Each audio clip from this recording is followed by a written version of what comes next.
So, does shaft length matter? Yes. And what effects does it have? You just said, yeah. That could be, what do we want? Does shaft length matter? Yes. What effects does it have? Several. That can be the clip. Catchy.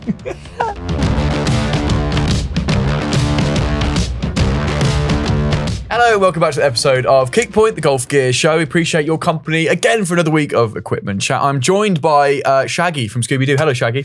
No, that was the dog in it. Hello, everybody. It's me, Joe. Dressed as has been pointed out, Shaggy from Scooby-Doo. The exact same colour palette as Shaggy, I think. Green t-shirt and brown trousers for those listening. Hello. Thank you for joining us. This week, Joe, what are we doing this week? We are doing a number of segments, including... we're bringing back the explainer. And we're bringing back the preamble. Stop it! Sorry. Yeah, we're bringing back the explainer. Supposed to be subtle. We're going to talk through our personal targets for the year very briefly, aren't we? We're going to chat about that. We're going to bring an explainer on shaft length. Does it matter? There's some interesting stuff I've got going on there. Got a cool Ask the Pod about some of the wildest stuff that I've seen in equipment. in equipment. Stuff ever in equipment. And then we've got a really good what's in the bag. Tommy Fleetwood. One of my favourite golfers, one of my favourite golf swings. And you got the DL from the man who fitted him. Got behind the scenes, haven't we? Pretty cool. So that's another jam-packed episode. So as I said, thanks for joining us. There's a lot of choice in the world and we appreciate you joining us here. We've found a lot of new listeners recently, Joe. So hello if you're brand new, listening or watching. Scooby-Doo is here for some reason, even though I say Shaggy, he's just doing a Scooby impression and that's fine. Same horse, different jockey. So if you're new, welcome. If you're an OG, double welcome. Thanks for sticking around for this long, quite frankly. I think we're nearly 40 episodes deep, Joe. So subscribe if you're on YouTube, follow if you're on your podcast platforms, review, follow us on Instagram, all that good stuff I must plug at the top of the episode. And if you're watching, we're settling into our new studio space, aren't we, Joe? Feels very homely now. It's a bit alien. I think we both gave ourselves about 7 out of 10 for our first episode, didn't we? We felt a bit... I didn't know where I was, what I was doing. It wasn't in the usual space. So this is our new permanent home. We've decorated it ourselves. Bulge and roll. We haven't even pointed this out yet. It's been on the last 2 episodes. It's an OG reference. If you know, you know. If you know, you know. What I might do with this little, because you can change all the letters on this, for those listening, it's a board behind us that you can make. It looks like a sort of movie board. We can put whatever we want on there. If you want to see something on that, email us. Make it appropriate. We could change that up every now and again for the listeners and the viewers. Yeah, Joe doesn't want to do that, and that's fine.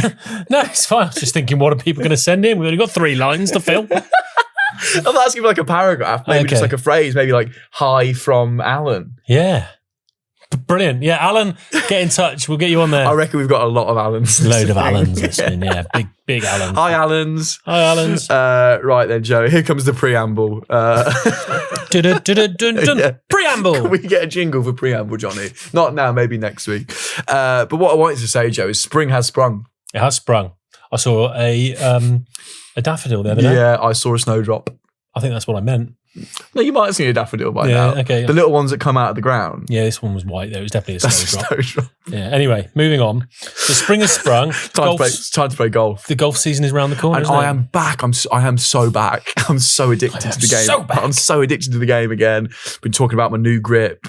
My new takeaway. I just want to basically... Yeah, you've been really good company for the last 24 hours. Riveting stuff. I really want to just be a bit better when I go to these media days and when I go on these press trips. You're a good golfer. Yeah, but I scab it. I play off 6 and I'll scab it around 28 points and everyone will go, he's average at golf. And I wanted someone to come away and go, oh, you could hit a good ball. I don't think anyone thinks that about me. Do you know what? You can see it on some of these press trips. There's some people... Preparation, I think, is underrated on these press trips. You see a few of the guys testing out product, guys and girls, testing out product on the range and then just doing content, filming, and then rushing out to play. And then there's a hardcore few that just, forget the content. I need to warm up because I'm playing golf and they're treating it and they love it. And then they stripe it round. And they play well. Yeah. And I think you could blend. You're very conscious of content and getting your job done well. I think be nice to see you blend that and just see you bring home a couple of the prizes. Myself and Sam Diath, we bring home a lot of prizes. I don't bring anything home. I'd like to see you contribute to the haul. So that's one of my targets for this year. The other one, Joe, is to put some bleeding cards in. I put 1 card in last year and that is really poor form and I'm calling myself out because my handicap's 6.5. Might not be anymore. Who knows at this stage? So my target this year, work on my fundamentals. Yeah. and keep drilling away, but also just playing some more, not even playing some more comps, put some cards in. So what are your targets for the year? Yeah, mine's a tough one. I'm in this sort of weird golfing twilight zone, aren't I? Where I'm a pro still, but I don't compete full time or anything like full time. But I still like to go and play some of our regional PGA events. But I also don't want to be, what would you call them, like the donators, where you're just donating the prize fund for everyone else. Filling up the pot for everybody else, competitive. And to be fair, I've had a decent start in our winter events. You say you came second a couple of times over the winter, seconds. So like I can still do it, but it's difficult. It's difficult carving out the time to do enough practice to want to enter. You only sort of pride thing. You don't want to enter events you think you can win. And then if you haven't practiced much, you haven't got the time to practice, then much like you not handing a lot of cards in, I won't enter many events. So it's sort of catch-22. So I've got to commit to, right, I'm going to enter that, I'm going to pay for it, going to get that done, give myself a target. Let's hold each other accountable here. Okay. I'm going to give myself a number of cards I want to hand in. Yeah. What's a normal number of cards for a year, do you think, realistically? Well, one a month. I'm not even doing comps here. It's just handing in a card that you can do now on the system. 12? I think let's get you into double figures. Yeah. Would be a start. Yeah. Yeah. Hold me accountable. Give me a number. I want to see a dozen. A dozen, perfect. I want to see a dozen. That doesn't feel like a lot still. Shouldn't be, should it? Should be a reasonable representation as well, though, if you're handicapped. That's what I want. That's because I genuinely don't know. Like I said, my number's my number. Definitely, I'm not sure how true that is yet. You're +1 this time next year. Or 28, we don't know. And how can I hold you accountable? It's a tough one, that, because I've achieved. Every year I just sort of have a mental thing. I'd like to make sure I win one professional event I play in. You've already done that? Done that. So that's ticked off. I think my one, I thought this last night, I'd quite like to, one more time, because I'm 41 now. I've only got that years. Thank you. I've only got a few years left in the tank because I'm starting to get back trouble, as you know, from my little stint away. So I'm going to start getting slower. I'm going to start cramping up. So rigor mortis is going to set in. Like, there could be all sorts of things going wrong. But I want to qualify one last time. I think I've done it twice. Went to final qualifying for the Open. Missed out by 2 or 3 shots one year. So I got quite close at final qualifying to getting in. I'd just like to get to final qualifying one more time, because final qualifying is a lot of fun. You know you're 36 holes away from playing in a major championship. Ooh, that's exciting. It's pretty cool. Like, okay, so should we set that as your target? Yeah. So, and I was thinking this. I'd quite like you to come and caddy for me. I'd love that. Would you do that? I'd love that, but I'd also feel very self-conscious I'm going to do something stupid. Oh, no. That's not possible, is it? No, you're too chill for that. Yeah, no, I'm not. But yeah, it's just be nice to have a bit of company. Oh, that's why I see the caddy. Like, for me, you were trying to bang caddies last week. I was trying to bang caddies. But until that's the case, it'd be nice to have some company. I'll do all the butlering. I'll clean my own stuff. Yeah. I'll just sort of natter away. I'll talk to you about my neutral grip a bit more. That'd be cool. That'd be enjoyable. Okay, good. So, but I want to talk about professional golf as well briefly. Go on. Because Masters isn't far away. Is there anything you want to see happen this year? For me, I'm not Rory's biggest fan in the world. Well, I was going to go down the Rory route. Let's both go down the Rory route. I do want to see him tuck away that Masters, get that off his back and enjoy the last 15 years of his career without this constant nagging. Feels like that could be a floodgates thing, doesn't it, as well? Get the Masters out the way, you win, you've done the Grand Slam, the confidence, the prestige that would bring, gets over the line in a major again. You feel like if he could do that, he could reel off 5 more in the next 3 years. That's why I was wanting to get the monkey off his back. Yeah, I've seen a bit of Rory bashing about at the moment. Don't like that. Because he's been quite opinionated and defensive of the tour and the whole live thing. He obviously got very heavily involved in the administrative side of all of that. And now there was some stuff relatively recently, depending on when this comes. This will be a bit later, but so it won't be as topical. But Johnson Wagner has recently... it's Johnson Wagner, isn't it? I've got no idea who that is. Johnson, all I can think of is Wagner is the old X Factor contestant. Do you remember Wagner? I've got the wrong name. I remember that. But anyway, so he's a former PGA Tour player, now commentating in the States. Did an interview the other day saying Rory's angering me. He keeps telling us to get over it. We're earning more money than we used to, blah, blah, blah. But there's a lot of people on the side of the more average, the mules as they're called on tour, the journeyman players who are getting less opportunities to get into signature events. People feel like Rory's trying to create an elite of the game, a small world tour, rather than giving as much opportunities. I'm a little bit on Rory's side on that. I just think people pay to watch Rory, Spieth, Thomas, Chauffeur, These are the needle movers. These are the needle movers.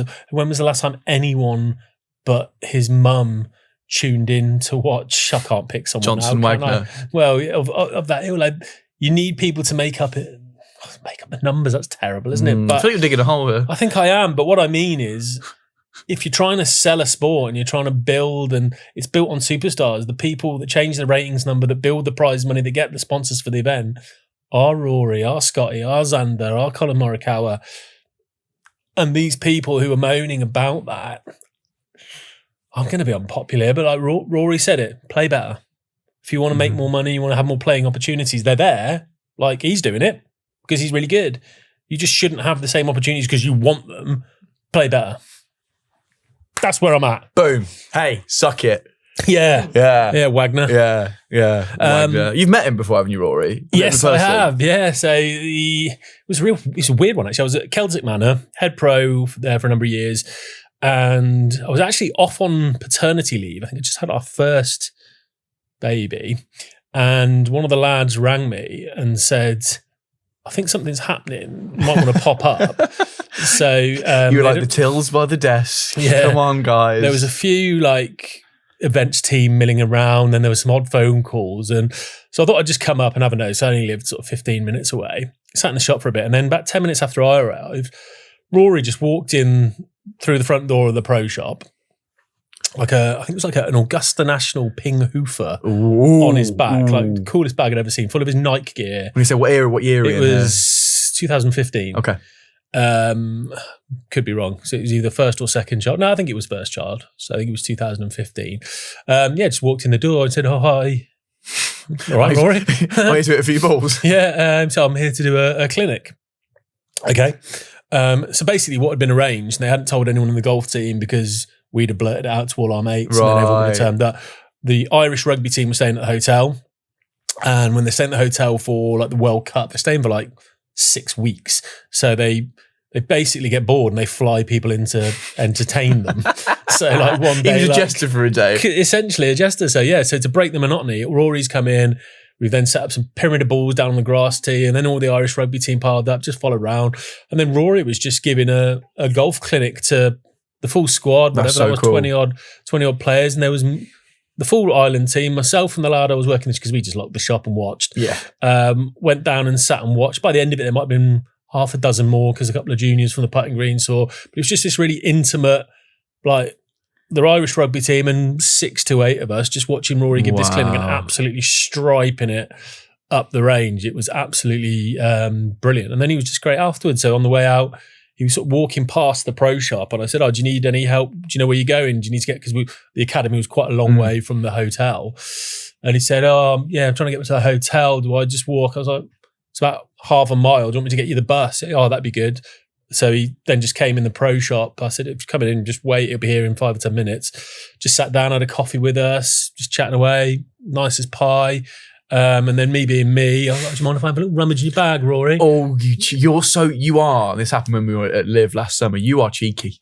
You're I like cheeky to see it. It's what I do. I like to see it, and I don't mind. And he was cool. He was, yeah, absolutely. You had to have a little look, and it was all his Nike VR blades. It was the red driver at the time that he was using, little Nike Proto putter, and then I pulled out his irons, and well, they were a disgrace. What? The grips, they were horrific. They I can't believe that. Honestly, it was like picking up an eel.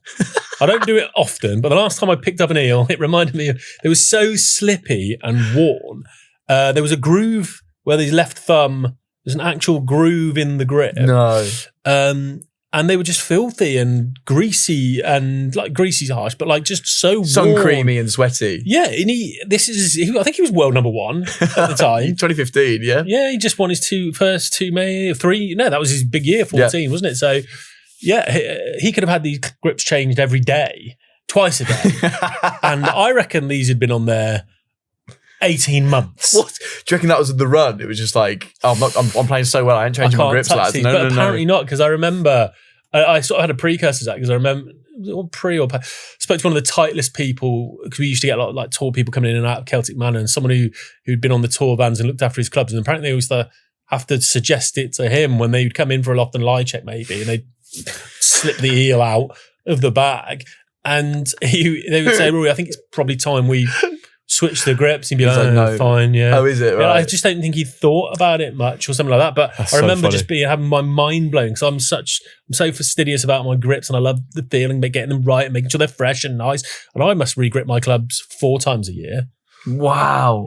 Yeah. Which is probably excessive, but I enjoy the process. You I like just having enjoy fresh doing grips. it, don't you? I do. And that was the one standout from his clubs to me was just, good Lord, those are horrible. I wonder how McIlroy looks after his grips now. Yeah, I wonder. Maybe that was just a thing. Butler. Maybe it was a phase. Well, yeah, his Butler. Caddy Butler. Go back to last week's episode to hear what the Butler situation is. But surely now he's looking after them a bit better. I don't know. Rory, let us know. I'm sure you watch him. Yeah, Rory, give us a shout. If you know Rory, if you've picked up his gloves lately, I don't know if many people do that other than me. But yeah, that was astonishing. It was like a trade-in you take in from the shop from a 70-year-old man that found it in his attic. He'd been there for 8 years, rats climbing over it. It was. And this was like the world #1 golfer. The best of the best. And I was like, what is this? Did you say anything at the time? Well, did you pick him up and go, what the F? I was flabbergasted. Yeah. I didn't have I wasn't brave enough to tell him they were a disgrace or march him to the repair room and sort him out myself. Hold him by the scruff of the neck. You're coming with me. Listen, young man, you're better than this.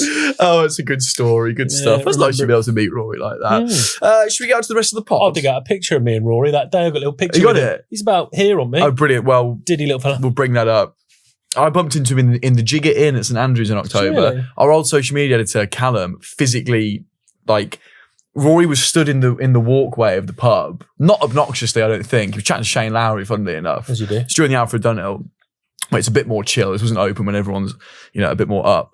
And Callum said, I don't like it when people stand in the way. They've got no, social awareness. So he's gone, excuse me, mate, in a sort of, polite, passive-aggressive way. Just touched him on the right shoulder, not knowing who it was at the time. And he's gone, oh, sorry. And he's looked up at both of us and we've just gone, oh, but carried on walking. Callum's looked back at me and gone, was that who I thought it was? He's not deaf. He's not deaf. Yeah. He was sort of mouthing it. Okay. And I went, yeah, it was. So that's my Rory story. I like it. Yeah, so you assaulted him. You were complicit in an assault. I didn't touch him. Okay. But he's diddy. Yeah, tiny. I was surprised. Okay, should we get on to the actual podcast? Chat away. And that's the end of the preamble. It's begun raining in our new studio. Luckily not physically. We've got a lovely room, lovely studio. We can't complain, but we're right next to a pipe. What do we reckon, Johnny, on the ones and twos? Can we hear it? Very, very subtle. It's very, very subtle, Johnny says. That's fine. If you can hear it, we apologise. And if you need to go to the toilet, well, that's fine. It should stop raining in a minute. What are we doing next, Joe? It's talking about my shaft length. Yes. And should we get the giggles out the way now? Yep, Johnny, Rhea, giggling, ha, ha, ha. But before we do that, Joe, we've got to welcome our second sponsor. Oh, exciting. So we introduced Golf Pride last week, but another sponsor for this week's Explainer, which is Fujikura. We know about them, don't we, Joe? Fujikura is consistently the #1 driver and woodshaft across professional golf. 5 out of the first 7 PGA Tour winners in 2025 have used Fujikura shafts in their bag, and I know you do as well. Through the bag, certainly in the top end, driver, mini driver, and my Apex UW, my little Callaway thing. I go in the black, the Velo Core Plus, 6X, 7X in the mini, and 9X in the Apex UW. I just not got enough good things to say. I mean, it's tough to argue with the market share. It's tough. When do we ever do a what's in the bag that isn't Ventus product nowadays? It's like for every 10 we do, it's got to be 9 of them are filled with Ventus product. It feels like it, doesn't it? These people can play anything. Again, it's very similar to like a Golf Pride, for example. Don't believe Fuji pay anyone anything for playing Fujikura products. It's just pure choice as a component. This is the best component, the best feel, the best performance, and it's pretty overwhelming and it's very impressive. They've got some exciting new products, haven't they? They do indeed, Joe. For 2025, Fujikura has expanded its Ventus collection, making Ventus and Velo Core Plus technology accessible to more players and in more clubs in your bag. So we've spoken about woods and shafts there, but they do irons, wedges, putters now as well. They brought out the new lightweight Ventus white wood shaft, which is the same tour-validated Ventus Velo Core Plus technology, but in a sub 50 gram profile, and the higher launching Ventus HB, which is the hybrid shaft, and utility iron shaft in the red profile for the first three time. hybrid shafts. I've got. Have you? Yeah, they sent them to me. I've got the black, the blue, and the red, all in 10X. I'm just figuring out what I want to put them in to try them out. A little play around. So I'll be having a little play in my garage there. And the red is a great addition. So they didn't historically have the higher launching profile of the red available in hybrid. And what do you want out of hybrids? Boom. You want launch, you want height. So having that in there, I think, is a great addition to the line. And I'm really excited to see how that feels. I can see me sticking the black in a utility iron driving iron. Do the Nelly Corda. Yeah. Do the Nelly Corda. Wow. Everybody do the Nelly Corda. And yeah, you get using the black profile to get that penetrating flight on a utility iron. I think that would be great for me. And then when I find a hybrid that I really like the look of, that red going in there to give me that extra I hit the red out in Orlando and they just launched it. Hadn't warmed up. It was a pretty cold, rainy day actually. I was just hitting these beautiful little hybrids. It's a great product. So thank you, Fujikura, for sponsoring the Explainer this week. And because Fujikura are sponsoring it, we have to do something about shafts, don't we? Mm-hmm. And we've had this question a few times, something we've not addressed yet, something I think everybody can find useful when they go to a fitting, and just understanding what a shaft does. So the question is, Joe, does shaft length matter? Absolutely, it matters, does it not? Does it not? It has a lot of knock-on effects, not only on your self-confidence, but also effect on performance-altering factors such as speed. So just think about it in basic terms. When you go to a launch monitor session, you go on a Trackman, GC Quad, whatever it may be, and you're measuring clubhead speed, your driver comes out, you're about 100, aren't you? 102 on a warm day. 102, and I would imagine your wedge, your 7-iron might go down to 80 and a bit, your wedge goes up. So the reason that's happening is because you've got less shaft length to create less width, less centrifugal force. So it has a huge effect on speed, and you can kind of utilize that in driver to an extent. So TaylorMade were one of the first people that did this, where they would traditionally a driver shaft would retail at about 45 inches for quite a period of time back when I was sort of playing more. Then it started creeping up, and TaylorMade were actually sort of releasing product that was about 46 inches, and sort of length maximum were introduced in regulations. But the idea with TaylorMade at that point was, well, we want people to swing this product as quick as possible because we can't make it any quicker in terms of the head now. So how do we increase the output? Well, we've got to increase the input. How do we increase the input? If we make it longer, they can swing it quicker and they should be able to hit it further. And that's absolutely true to an extent, but all things being equal, you still need to find the middle of the club face. And when you go excessively long, what people tended to find was finding strike became a little bit more sporadic. But I saw some questionable fittings around that time whereby people were just highlighting that 1 in 10 that they got bang out the middle, that because it was longer, they got a couple of miles an hour extra speed. And look, we picked up 5 yards here. Disregard the 9 7 that weren't on the range. Yeah, the other one that they. So it's quite a balance to strike with that, isn't there? Clubhead speed versus controlling dispersion. Yeah, 100%. And like I say, so a couple of the main issues about shaft length would be speed, and strike would be a couple of the main ones. Technique is another one that can be affected. So having an inappropriate length of shaft, I'm probably talking more irons here, because the shorter stuff, you don't often see fittings in driver and fairway woods where we're fitting shaft length based on height.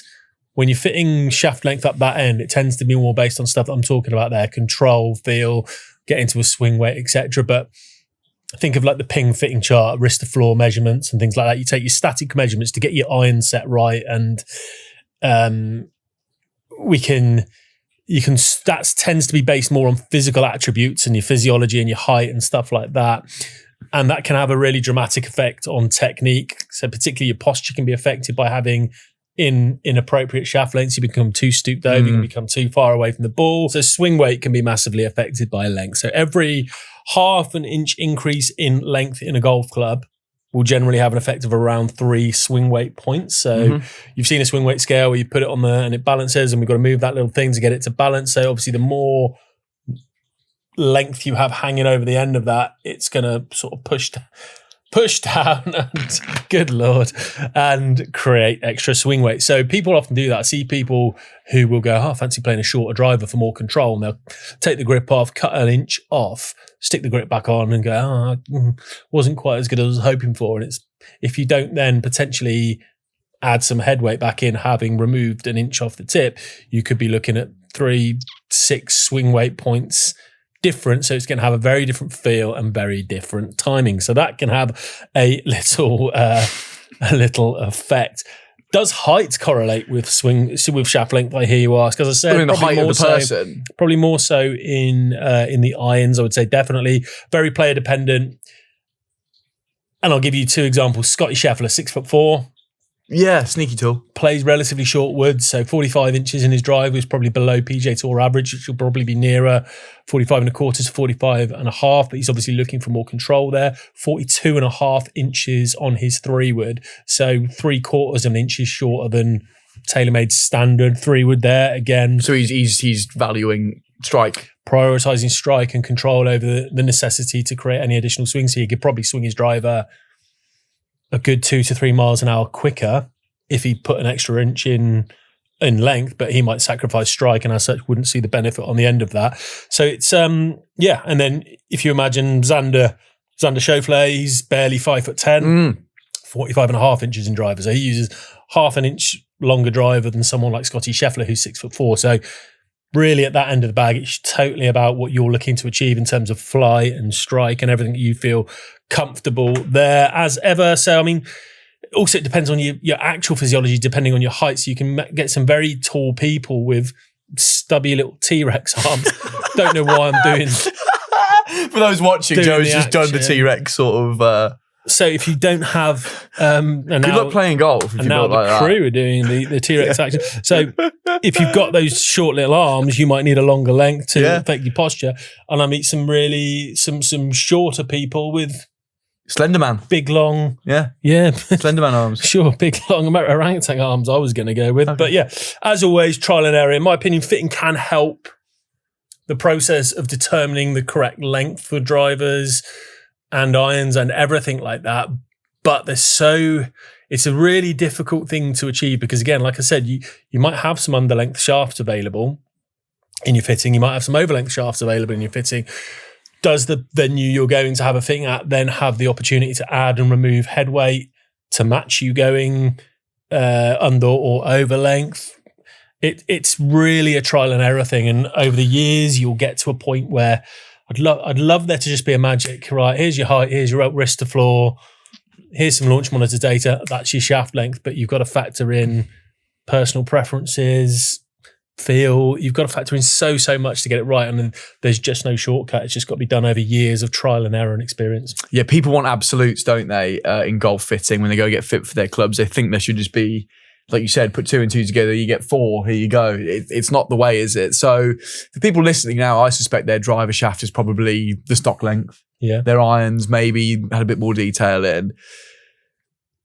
Is there an obvious symptom for a golfer if you've got the wrong length shaft? Is there something that, you see, you go, oh yeah, that's just too big or too small for that person? Yeah, I mean, there's some bad stuff I used to see in like when I learned the basics of fitting with the PGA, and I don't want to be mean to the PGA here, but I think things have moved on. But when I learned, it was very much if you're seeing someone that's got a strike pattern on their iron to the heel, the club's too long for them.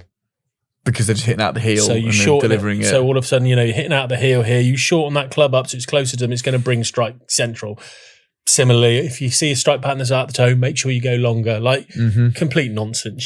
You can see someone at 5'4" hitting it out of the toe with standard length golf clubs. I'm not then going to put him in half an inch longer than standard just to move that strike to the center. So I've always thought that's a particularly bad. But generally speaking, again, once you've assessed a player and worked out their capabilities, if strike's moving all over the place and it's just so ambiguous. Like there can be a number of reasons for that. There could be swing weight issues, but I think the answer to your question is no. Okay. You need to take into the whole picture as a fitter. You need to look at posture. You need to look how comfortable they are. You need to look how they move the golf club. You do need to look at strike location in terms of if it's very sporadic, there's a very good chance that they might be in either an inappropriate length, an inappropriate swing weight, or they're just having a bad swing day. They're having a bad time. A bad golf They're having swing. a bad time, yeah. So you've got to look at this whole holistic picture and make an educated judgment. That's why fitting is so difficult, because you're seeing a snapshot of a player as well, generally. You're seeing that hour.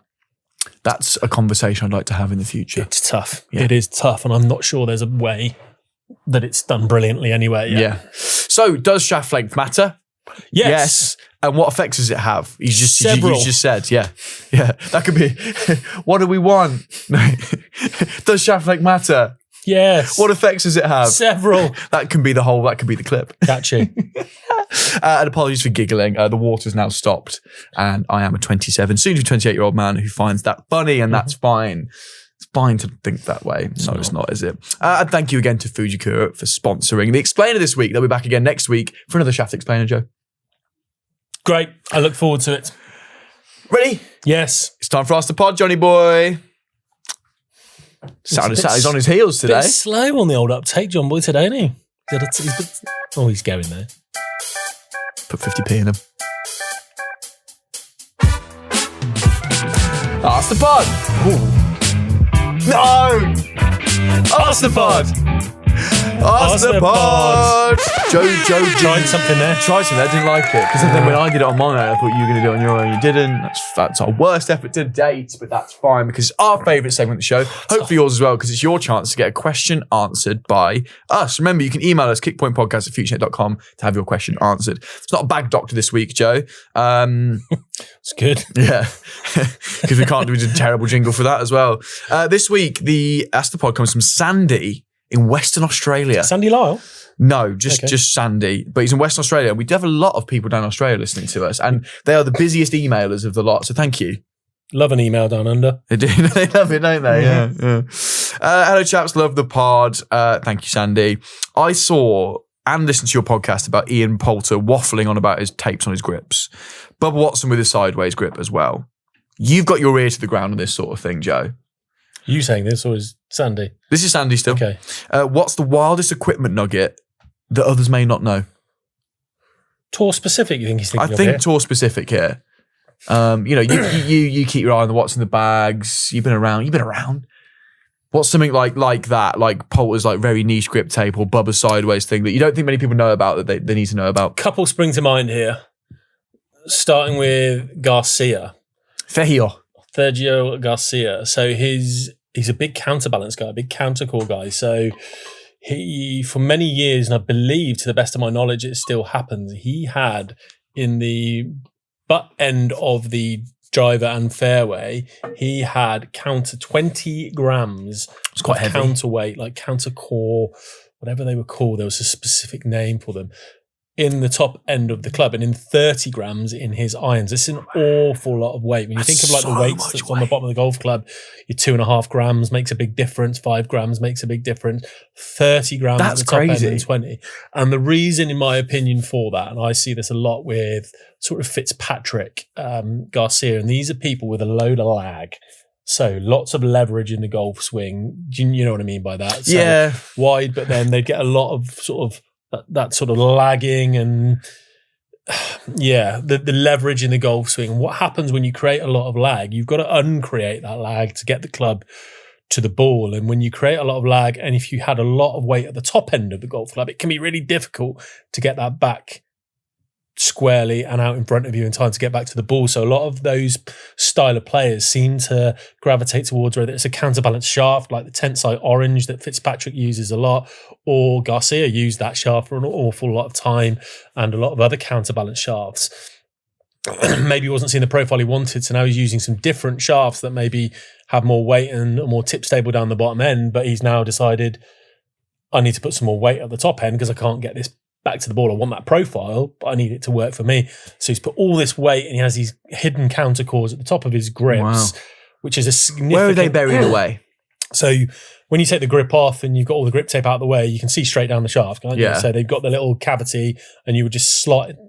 I think they're around like 1 inch to 2 inches with a little lip so they don't fall I was down. going to say, how do they not shaft. just shoot down to the bottom? Glue in. So they do just sit right in the top. Right at the very top and get that mass moving up the shaft. I've seen some people doing it a different way quite recently. Justin Rose has been doing this. Eddie Pepperell, I've seen getting lead tape and wrapping it just at the bottom of the grip. So that's not right at the tip. I've seen some people do it with lead tape inside, like in the counter core where you just stick it inside the shaft. But like I said, Rose, Pepperell, wrapping it around the underside of the grip. So again, I assume that's sort of a counterbalancing thing. But while I've been talking about that, the one that really springs to mind to me is Tiger. And think about Tiger Woods. What Tiger Woods is, the all-encompassing, the GOAT, the greatest, one of maybe the greatest sportsman of all time, arguably, with all the money in the world, all the resources, all the tournament victories he's had, everything that goes with being Tiger Woods, and the access to anything you want. And I think, I'm going to say unarguably, but everyone will argue, but arguably for the sake of anyone watching this, the greatest iron player of all time. Everyone, when you players are naming build your perfect golfer with each attribute, iron players, 99 out of every 100 pro golfers said Tiger, unbelievable with irons, unbelievable distance control, flight control, phenomenal with the irons, and like I said, access to anything. Would it surprise you to know that for the bulk of his career, and still now we believe, he plays with little wooden dowels rammed down the shaft of his irons to the tip of the golf club. Just little pieces of like wood. what you get on IKEA furniture. Exactly like what you get wooden, but slightly fluted. So little ridges around the side to allow airflow. Why is he doing that? So Hogan used to do it. Nicklaus used to do it. People used to do it. That one nearly went, didn't it? Hogan, like I said, Hogan used to do it. Nicklaus used to do it. They used to have back in the day, there wasn't maybe the grip technology wasn't as good. There was a lot of leather grips rather than rubber grips that weren't maybe as good at dampening vibration, and generally all playing with blades as well. So it wasn't the forgiveness and the different feels on options. So you could get some quite harsh impact feels. So it's primarily dampening aid, vibration aids. There's other stuff. Ping have done it with sensor core things before, haven't they? And different things that sit in the shaft. But like I said, the greatest of all time, the best iron player there's ever been, arguably the best player there's ever been, everything on offer, ramming little wooden dowels down the shaft of his irons to just dampen vibration. It won't surprise you to know I've tried it. Of course you have. It just seems quite rudimentary for someone of his level, like you said. How did you get on with it? But he's got, sorry, you're saying rudimentary. He's quite a historian. He loves he loves a lot of old school stuff. When you hear him talking about like his bunker play, I spent a lot of time in the bunker with Sev. He learnt this. He's very respectful of older things and not necessarily skeptical of new things, but he's usually, or historically through his career, been really late to change equipment. So hanging on to stuff that he's done and things that he's done in the past, loves a bit of lead tape on his putter every now and then, and some very more old school club building stuff. So it's not that surprising, I guess, in that instance. But like I said, we're in 2025 and everything that these companies can do, and they could probably match a perfect frequency with certain materials, but no. So if the dowel works, the dowel works. If the dowel works, you have always said that to me. If the dowel works, the dowel works. But yeah, the process of that, you literally just get your little wooden dowel. The ones I've seen, 1 to maybe 2 inches long, little bit of epoxy, a little bit of glue on the end. Drop it down the shaft. When the head's installed, this is all done. So the head's on, so you're not going to knock it through the shaft. Little ramrod, pop that down until it stops, glues itself into place. How far down does it end up stopping once you rammed it down? Do you know what? I've not actually seen the internals, but it goes pretty far. So I think it won't quite reach the very end, but it'll be maybe just about where the hozle. Oh, it's all the way down there. Oh, yeah, right down. I thought it was at the top for some reason. No, like right counterbalance down. weights. No, not counterbalance. Right down bottom end near the head. Wow. Yeah. So as soon as that impact's coming up the shaft, it's stopping. That's taking all the vibration, and they're so lightweight. These little wooden dowels, you're not going to really feel it. Yeah, correct. There. And when I tested it, I didn't feel a thing. Interesting. But I think that's probably more down to my level of ball striking, or the delicacy or feel in my hands. Tiger can feel. People always talk about that. Like if you've got half a wrap of grip tape wrong with Tiger, he'll feel it immediately. That needs coming off. That's got too many grip tapes. He has a different level of grip tape on his irons to he does with his woods because the butt diameter is slightly different. So he has different taping to make sure that matches up. People have said like they've seen Tiger in testing sessions hit a shaft and know that one doesn't feel as good. That one's not been pured. So you can feel the difference between pured and non-pured. I mean, a lot of this stuff is like tales from the crypt. It's like folklore, isn't it? Folklore and could be total nonsense, but I'm choosing to believe it, and it's something he's done and he still does to this day. And I just think it's pretty remarkable. That's probably the wildest thing that I know about equipment that probably not many people do. That's a really good one. From the best, from the GOAT. From the GOAT. Very good, Joe. Thanks, mate. Thanks for that. And thanks for your email, Sandy. I hope you enjoyed that because that was a nice little nugget you've G'day, Sandy. pierced out of Joe there. Right, we're going to do Whitby. Johnny on the spot. What are we on? How long have we been going for here? 42. Ooh. Get better. Minute better than the last time. Minute better than last time. We're in a bit of a rhythm now, so that's good, isn't it? I must plug some things before we move on to our Whitby, which is Tommy Fleetwood. I'm going to do the newsletter first, Joe. Okay. If you don't know about it, we've got a brand new newsletter here at Kickpoint. It comes out on a Friday afternoon. What do we do in it, Joe? We do lots of things, Dan. We have a little personalised message at the start. We like to keep in touch with our listeners. We like this podcast, you may have noticed, to be slightly shambolic, slightly personal. A bit rough around the edges. Bit rough around the edges, like us. So we like to get that across in the tone of our message at the start. We do some deals. I pick out some deals. You pick out some stuff on apparel and soft goods that you Only think the are good really stuff. Good deals. Only the good stuff for the Kickpoint listeners. Sift out the nonsense stuff. So we pick our favourite deals. What else do you do? I raise an eyebrow, don't I? You raise an eyebrow. So there's a weekly Joe's raised eyebrow. I don't know if we really do that very well. That's better. Joe does it really well. And it's sort of something you've seen in gear, in equipment that week that's, well, raised an eyebrow, quite frankly. And you'll also get some slightly longer form equipment content we've written that week because we film these in bulk. They're not as topical as we'd like them to be. So this newsletter is the episode coming out the week you're sat on and the most topical equipment news that week. So think of it as like a sort of more immediate extension of this podcast, basically. Like and we'd love you to sign up. You can do so at www.golfmonthly.com/newsletter. There's a separate Golf Monthly newsletter on there, you'll see. You don't have to sign up to that. We'd like you to, obviously. But if you just want Kickpoint once a week, there's a little button there you can press as well. And then the magazine offer, Joe. I mention this every week, or try to at least, because we love the magazine. We do. We love print journalism. No I'm a pop-up subscriber. ads. No tiny little phone screen. Big old magazine. Here it is. This won't be this month. Our Masters preview will be this month, which I think has Scotty Scheffler on the cover this month. Okay. One of them costs $5.99, Joe. But for Kickpoint listeners in the UK, Ireland, and I think even beyond, I'm going to say it, you can get 3 issues for £5. That makes no sense Does it? economically. It's just a little tease for you, a little test. And if you like it, you can subscribe for the rest of eternity. If you don't like it, you just stop. I'm stopping you. Not bothered. Whatever. Let us know you get on your doorstep before anybody else gets it. I said 3 issues of the Golf Monthly magazine for £5. Go to www.magazinesdirect.com/kickpoint. That's enough of that, Joe. Let's do the what's in the bag. Tommy Fleetwood. Who's your little insider here? You tease it at the top. You've got inside info coming here. This should be a really good one. Yeah, I won't sort of like unleash all the secrets, but we've got a little WhatsApp going with the tour team at TaylorMade who are quite keen to help us highlight. I mean, it's good for them. They want to highlight their players and what their players are playing.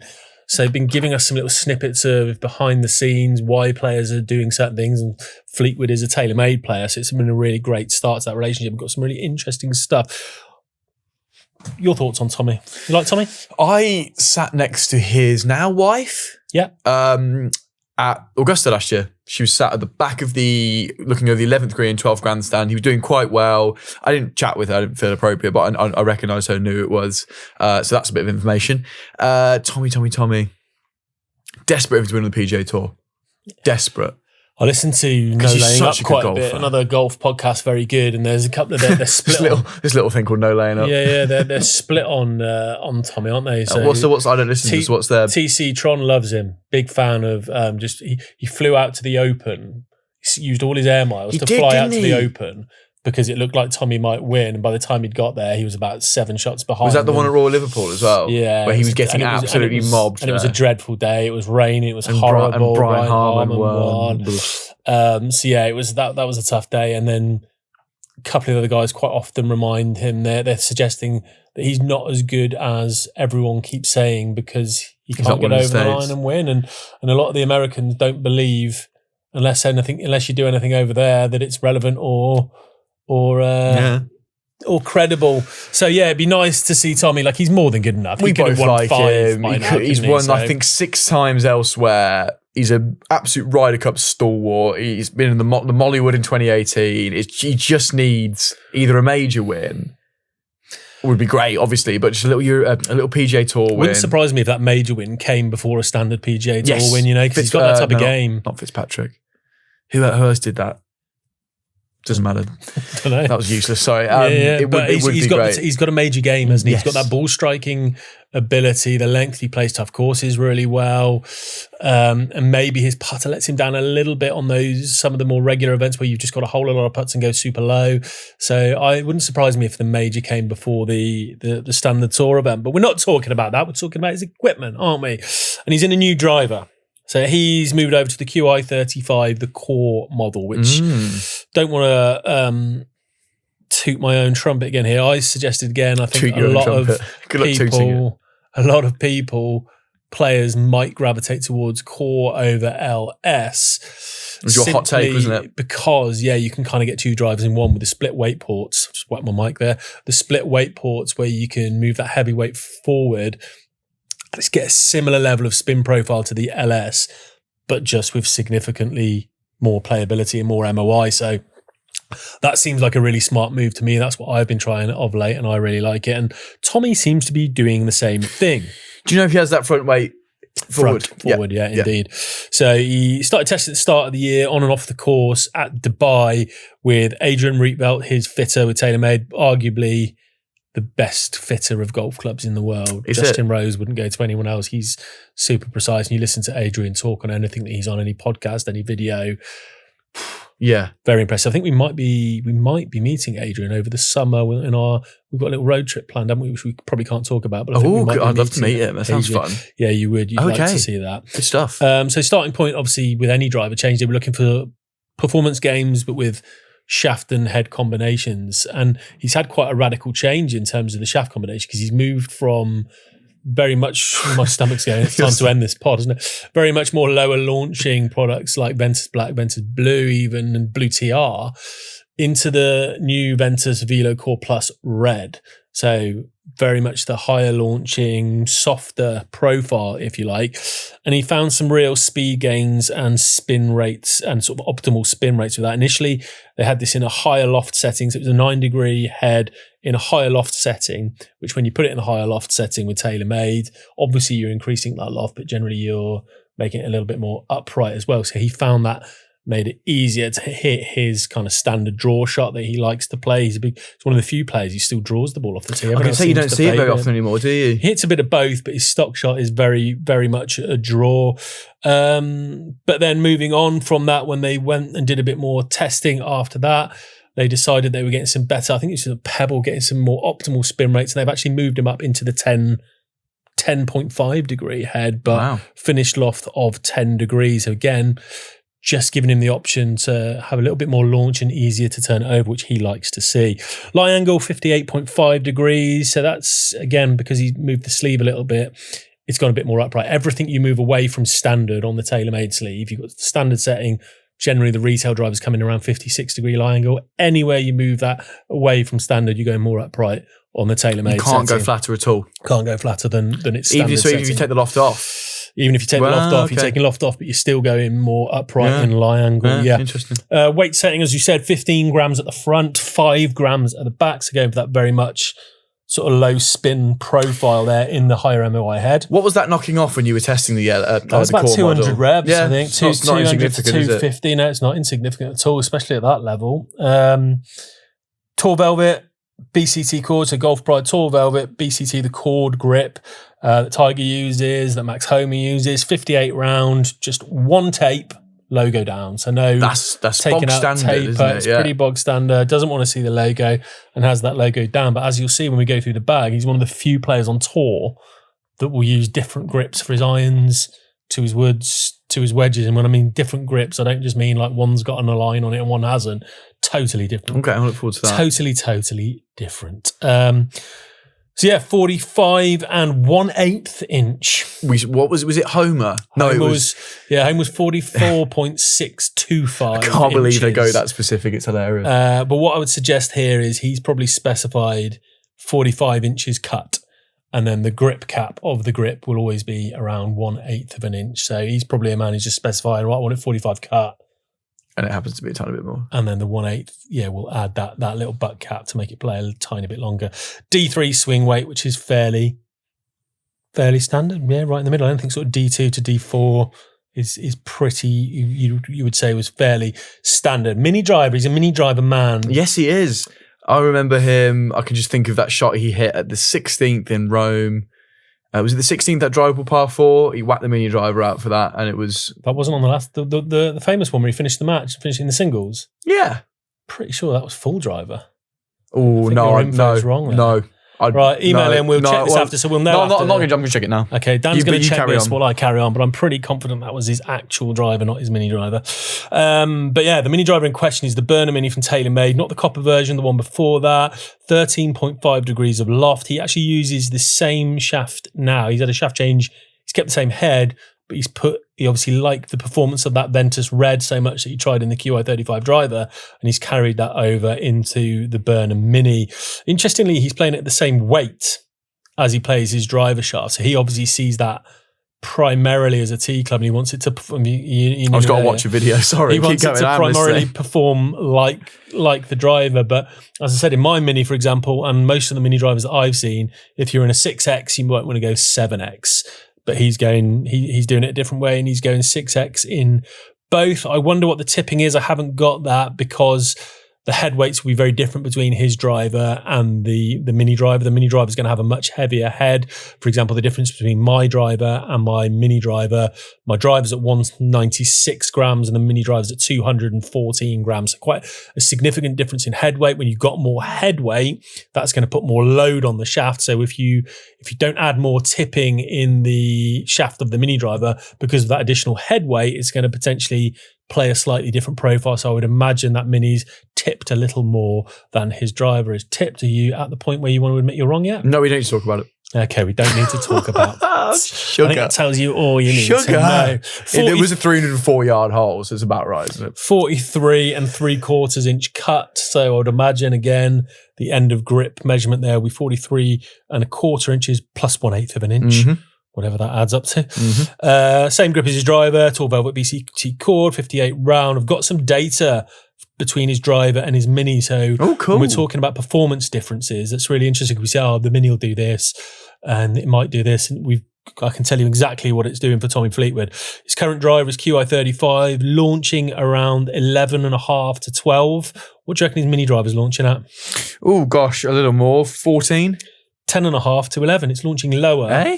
Than his QI35 main driver. So that'll be to do with tee height. Because obviously he's going to have to tee his mini driver down a little bit more because of the depth of the face. He's likely to not be hitting up on that as much as he would be his main driver. So a lot of that launch, even though there's going to be more loft on the mini driver than on his main driver, he might be 3 or 4 degrees more up on his main driver because he's going to peg that up a lot higher. Hence why it's going to have that makes sense. But that surprised me when I looked at it. I was expecting to see 13, 14 out of that based on what we were seeing out of the QI35. But the spin is the main difference. So 2,400 on his driver. That's a nice little area.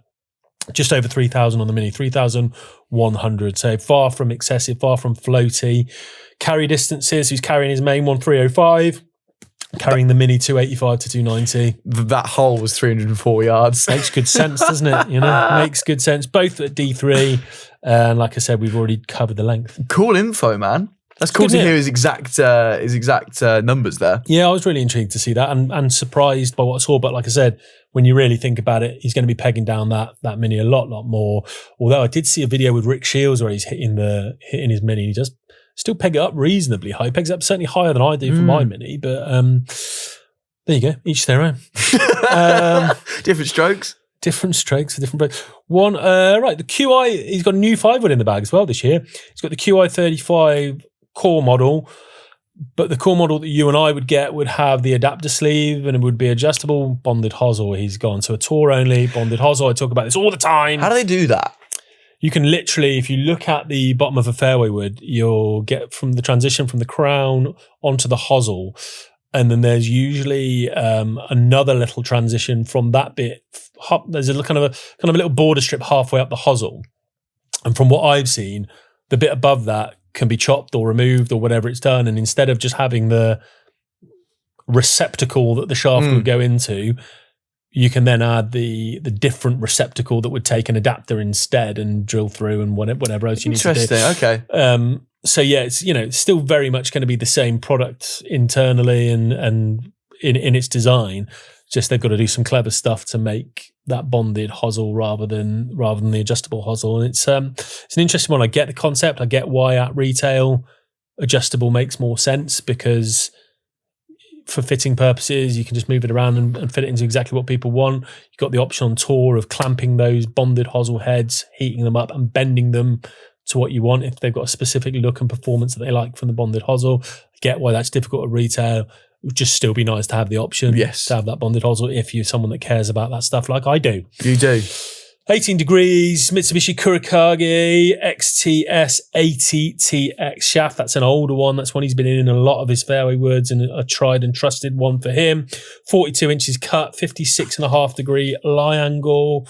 D3, same grip. Switched from his QI10 5 wood, saw a slightly lower spin rate. QI10 falling out of a bag, one of the few that's come out a bit. I will say it's not in 3 wood, it's in 5 wood. Saw a slightly lower spin from this QI35, but still maintains a good high launch. So that's kind of that QI35 story. High launch, low spin. So that factors in. It's been toying around with a 9 wood. Have you seen that? Now? I saw on one of Trotty's videos, they were talking about it. I didn't realise he was actually considering putting it in. Your mate Trotty. Met him in Germany, Met him in Germany. Lovely guy. Had a nice trip. 9 wood, Tory Pines, he put that in. So the length of the course, saw some brutal rough. A lot of people just could only advance the ball with a pitching wedge, and he sort of called it his long pitching wedge. Yeah. So it's just a big lofted. It looks like that. I've not put a 9 wood down behind the ball. When I first used a 7 wood, it looks like a pitching I was using, but it's so like, you can see so much face, loft. can't you? So much loft. And obviously with the longer shaft length, you can create more oomph and speed to get through the rough to start with. You can cut through easier with your more oomph. Yeah. Then when you do finally make contact with the ball, you're likely to transfer more energy because of the design of a wood rather than an iron, so you're getting a double benefit. So he almost using it as just his specialist choppy club. I'm well into specialist clubs. Chop out of clubs, but when he does hit it properly, he's seeing around 230 to 240 yards, which surprised me. That must go so high in the air. Just be up there at his club head speed forever.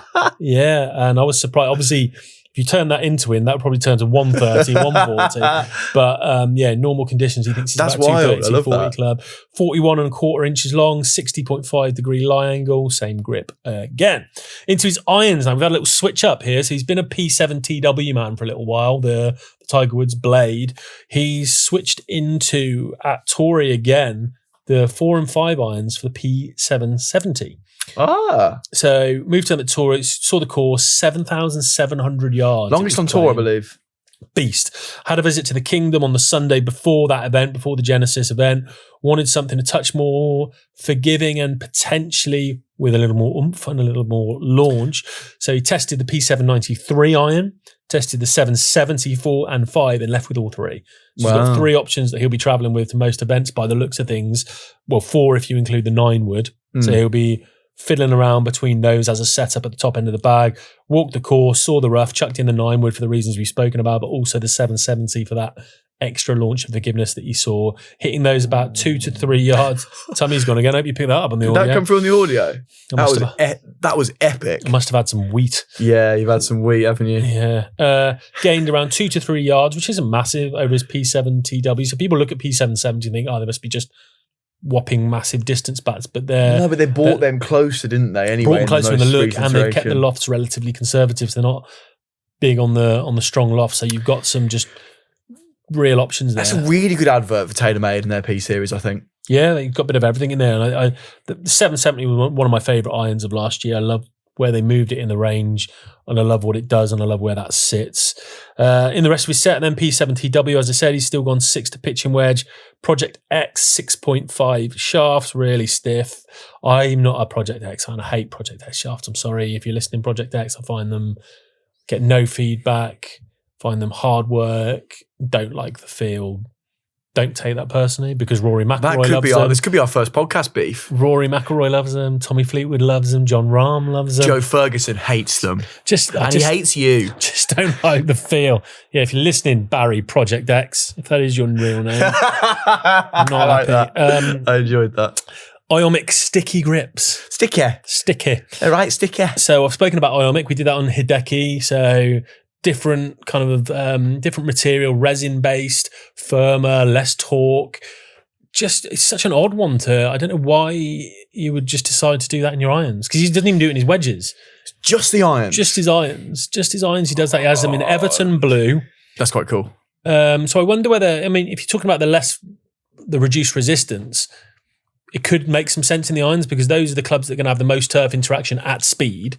Obviously, his wedges are going to have turf interaction, but they'll be at less speed. So maybe the resistance elements of the Iomic is less prevalent. Maybe there's some logic behind it. That's one of them. And we've had a couple in the recent What's in the Bags where I'd love to speak to them in person about. That's a great question to ask him if we ever get him on the podcast. Be cool to. I'd love to do What's in the Bag with Tommy. That'd be really good.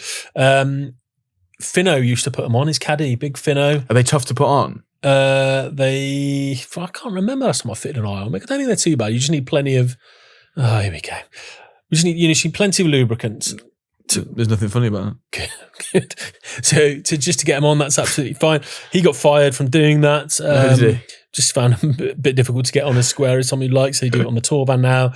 Aims for square, gets the Iomic running down straight down the middle. But if they are slightly off, he wants them slightly open. Because everyone hates the look of closed club faces. Pros just seem to be terrified of left. Why don't you just go logo down then? Yeah. Tommy. Yeah, why don't you do that, Tommy? And again, when we meet Tommy, we will ask him. Look forward to it. I want to mention the Tommy Fleetwood TF Proto irons that I saw once. Do they exist in the world somewhere? You could Google them, or I will get an image for you and find that, and I'll put that in the chat so you don't have to do any work. In the chat? That. Yeah, we have a little social chat with the editing team, don't we? Oh, right, yeah, but the listener, not your viewer, chat. We don't have back of house stuff. I'll put that in, so that'll just be inserted. And you'll be looking at them right now. And I saw him playing these at Wentworth one year. I just looked in the bag on the 16th tee at Wentworth, and I was waited by the tee, and I just looked and I was like, "Crikey, look at these things!" What are they? A tee, because you had the Roars Proto at the time, DJ Proto, Morikawa had one. I think there was one more that I'm missing. And then obviously the P7TWs came out, and everyone wanted to play those, but the TF Proto looks just like the P7TWs. I don't know why he didn't stick with them, because I think I would want my own initials. I'd love my initials. Can you imagine? I think I'd want that as the name of my club rather than the Tigers. But yeah, interested to know that, but they're cool to have a look at because I really like those. Wedges. Hito 4 from TaylorMade, 52 degree 0980 S. So he doesn't have many wedges. He's just a 3-wedge guy, including his pitching wedges, set pitching wedges, set pitching wedge, and then 2 specialist wedges, a 52 and a 60. And there's people with, I think, who's the guy? Pottiger. Is it Pottiger? The guy in Mexico. Potgeiter. Poltergeist. The Poltergeist. Peter Geist. Yeah. Peter Geist from South Africa has 5 wedges in the bag, I believe. 4 would probably be a more standard setup on tour. 3 is there's not that many people. Yeah, I think Lowry's a 3 guy as well. But yeah, based on that, he seems to have some very versatile grinds. So in the 52, he's got the ATS, which is a 4-way cambered sole for opening and closing, really. So he probably has that because he needs that wedge to do a bit more for him than some other wedges who might have a 50 and a 54. So he's probably got that because it has to be quite versatile. Then he goes into a non-TaylorMade product, the Vokey SM9 8M. So again, I think the M stands for, some people say it stands for manipulation. So if people want to manipulate the sole, again, versatile, worth bearing in mind if you're going with wedges, you're going with a tighter wedge setup, you're going with just a couple specialist wedges. Think carefully about the grind you're going to use because you are going to need that to do a bit more. Yeah. You're going to need it to work harder for you than if you have 3 or 4 specialist wedges to do that. So that's something worth bearing in mind. Dynamic Gold S400 shafts, which is like just a tour staple in wedges. So many times we see that on What's in the Bags. Putter, he's just got a new one in for back end of last year and this year. Bizarre looking thing. Yeah, so it's part of it's a one-off TP Soto Truss TF Proto. Who remembers Truss? What was that all about? Truss was about stability and forgiveness. So when you miss the middle, obviously we get a little bit of twisting and torque on the club face. They added this sort of triangular structure that filled in the bit from the shaft to the club head, almost just like a bit of scaffolding. It was. I was working retail when they came out and they arrived, and I was like, "What the heck am I looking at here? What am I supposed to talk about there?" Yeah. So it's obviously he's seeing something from that. It's a very similar profile to look down on his putter he's used for ages, which is the Odyssey White Hot Pro 3. Looks very, very similar to that, same neck, etc. TaylorMade have struggled to get him in a putter. I remember in the TP, remember the Hydro Blast that came out maybe 2 years ago? They've just struggled to get him in one, haven't they? This is the longest run I've seen him in TaylorMade putter, I think, as long as I've been caring about this sort of stuff. Yeah, so it's I hope this is the one, because that seems to be the missing link, as we said, standing between him and some PGA Tour success and major success. He's widely regarded as one of the premier ball strikers out there, the most consistent drives of the golf ball, one of the most sought after golf swings. He just does everything so well.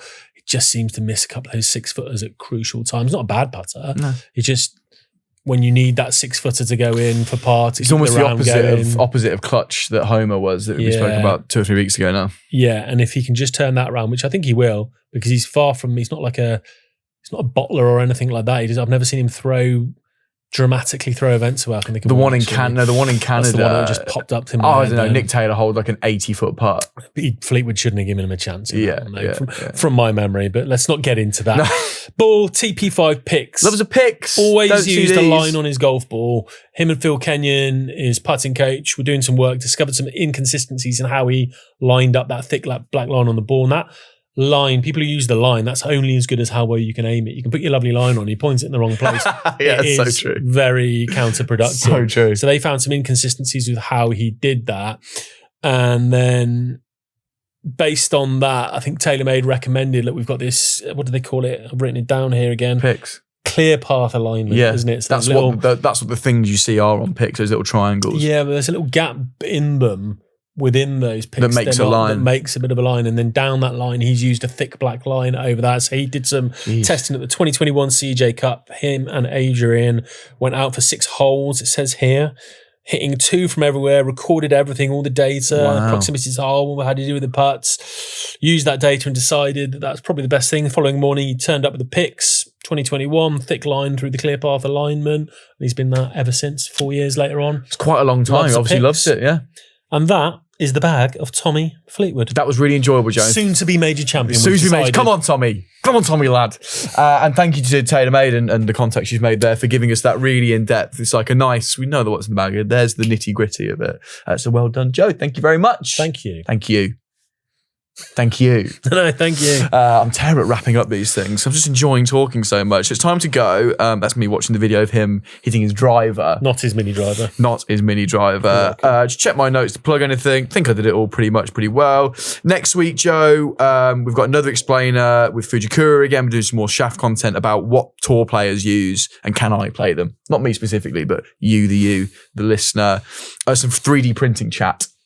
Yes, I've forgotten about that. You're excited for that. A really good Ask the Pod on that. And then Aaron Wright is our Whitby. Yes, Aaron Wright, rising star, all-round rising star. That'd be a good headline. Yeah, it's good. So that's all to come next week. Hope you've enjoyed listening. Hope you've enjoyed watching. Thank you again for joining us, choosing to listen to what it's broadly chaos, isn't it? Utter. Today specifically was. We will be better. We've settled into our new surroundings and we've got our bearings. No, we're doing really good. I think the information's still getting out. I think you could work on your professionalism. Yeah, I got to work on my professionalism. Yeah. Next week I'm going to be locked in. Good. You're not going to see a smile out of me. Good to know. Yeah. That would be fun for everyone. Yeah, just a miserable version of me. So until then, thank you for joining. Thank you for listening. Thank you for watching. Goodbye.